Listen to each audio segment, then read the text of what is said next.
And in a fortnight, the world's leaders will discuss ways of tackling climate change at the COP26 summit in Glasgow. Well, today, Greater Manchester's Mayor explained how his area plans to be carbon neutral by 2038. That's 12 years ahead of the national target.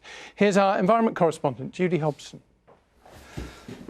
Retrofitting a home. Here, Thermocill is being fitted. All this is a finished Thermocill unit now. To find out how it works, I've come to meet Keith, who invented it. The warm air from the radiator now can go through the Thermocill. It cascades up against the window. It stops any warm air going out and cold air entering.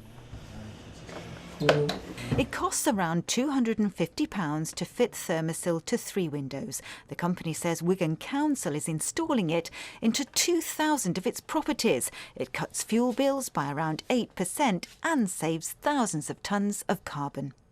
We must start retrofitting our homes to protect properties like this, which is basically in a conservation area.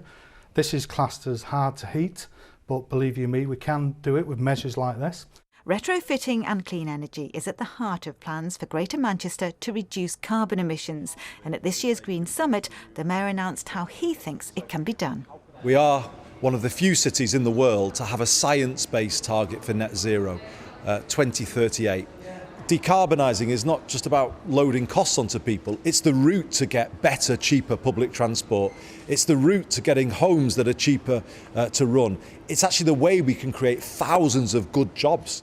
The plans include an emphasis on electric buses and taxis, but also the local production of low-carbon renewable energy. In this area just here, we'll have the liquid air storage scheme. Next to this gas-fired power plant in Carrington, there are big plans. So we have 2 battery storage projects, one based on liquid air, one based on lithium-ion batteries. Both of those have been approved by the local council and have planning permission, and we're looking to enter those into construction early next year. We then have a third energy storage technology project, which is based around hydrogen production. We had to take the floors up to insulate under the floors. Keith is also insulating his home. Andy Burnham wants grants to be available for this kind of retrofitting. But he says the government must back the plans in next week's spending review if the region and the country is to hit its green targets.